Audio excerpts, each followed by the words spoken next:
Hey everybody, it's Crazy, and for another video. I'm doing two videos now, not just one, but two. And these videos are going to be my learned experience, which you will see this logo. That means you are watching my learned experience video, and it kind of helps with deciphering which one's which. Um, then there's my second video, which is going to be on my Oops game, what I'm doing in it, how I'm working with it, how far we've come, the ideas I'm putting out to make this game, so on and so forth.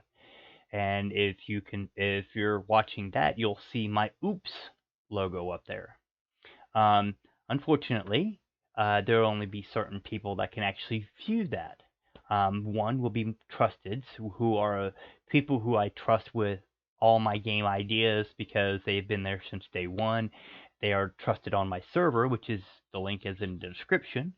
Then there's going to be my collab team, who are people who are actually working on the game with me, also on my server in the description.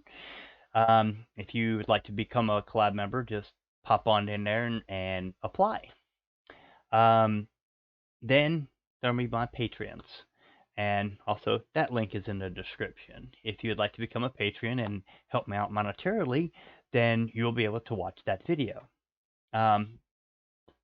Without any further ado, I'm going to go ahead and go forward with my learned experience and explain a little bit about it. So, let's go ahead and let's get started here. I'm going to turn that off, There we go.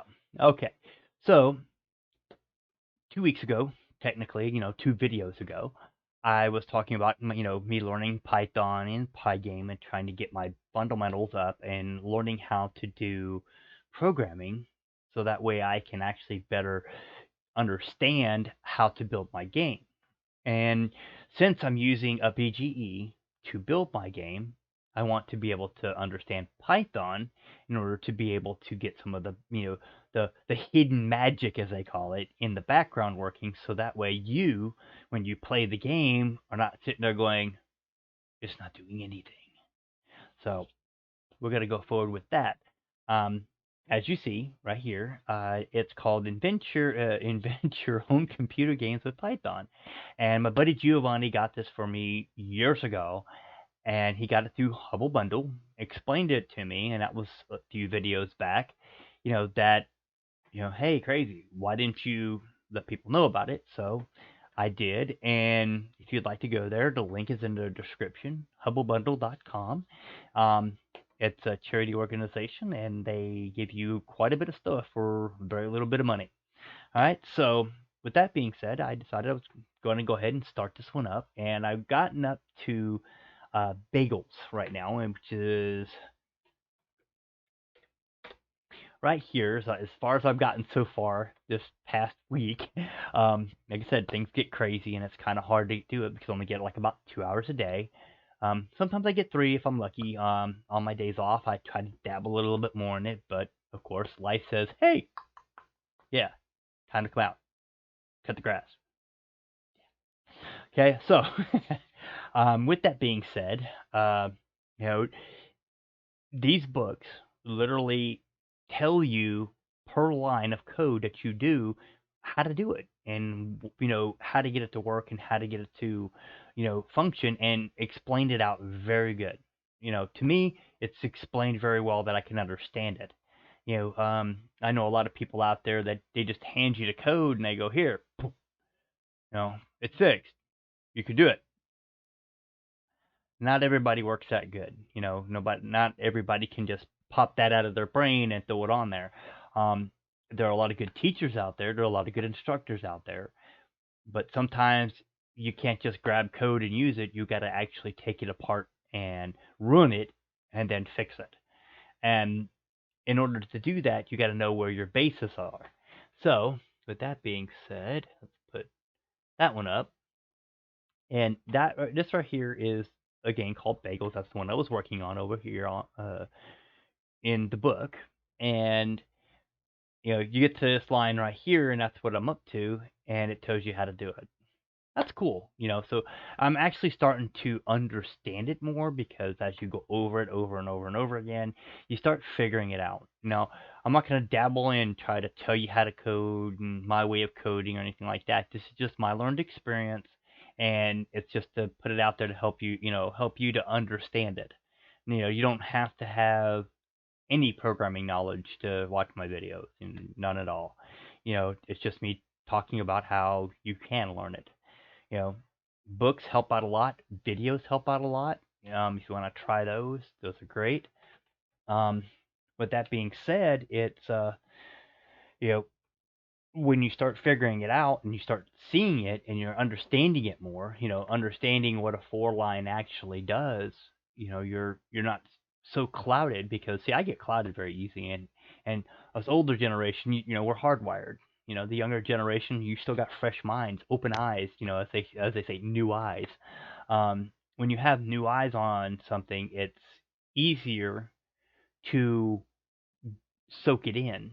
But if you're older and you're used to older ways, you go, well, but for does make sense. Oh, for does make sense, but why do you use I?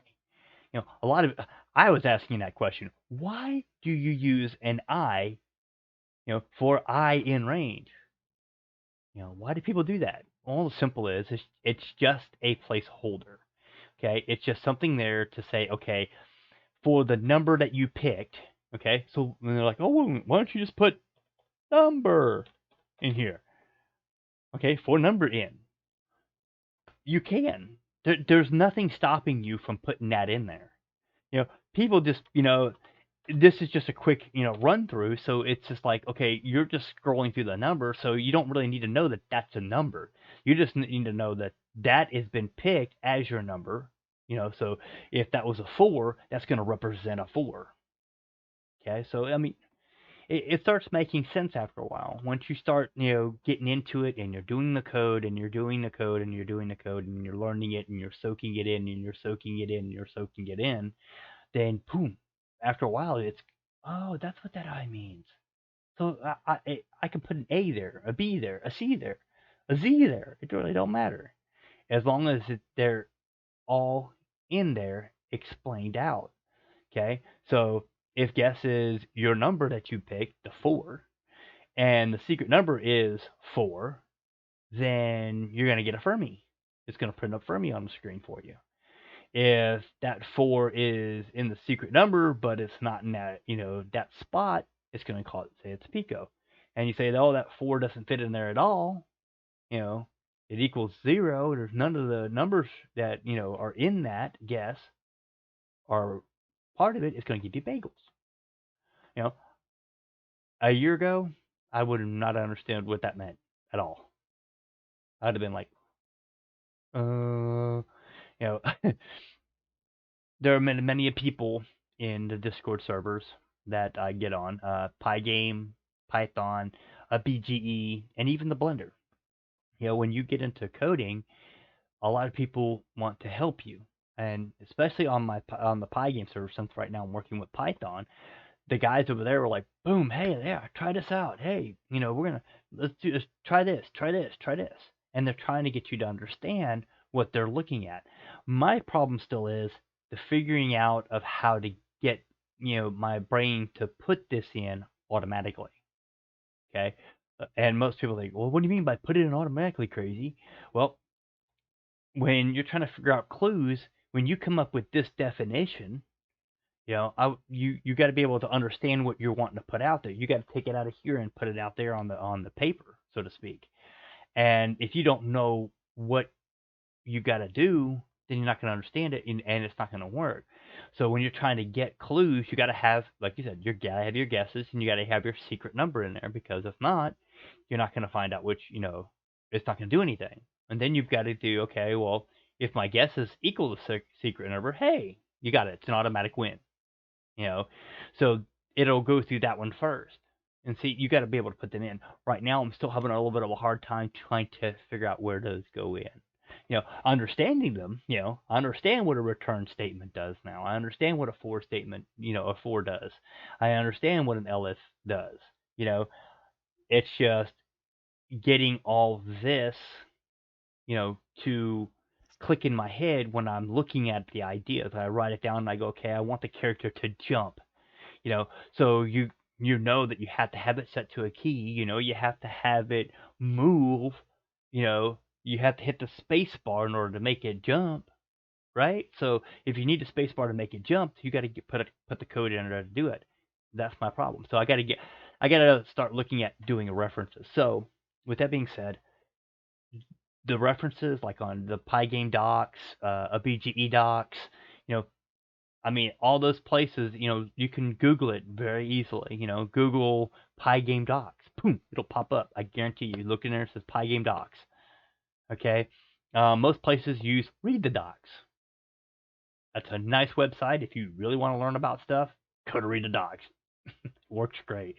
So, see, where am I at? Yeah, I'm right at 10 minutes.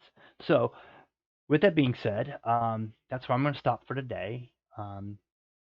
Next week, I'll go into a little bit more of what I'm doing, and we'll go from there. Okay?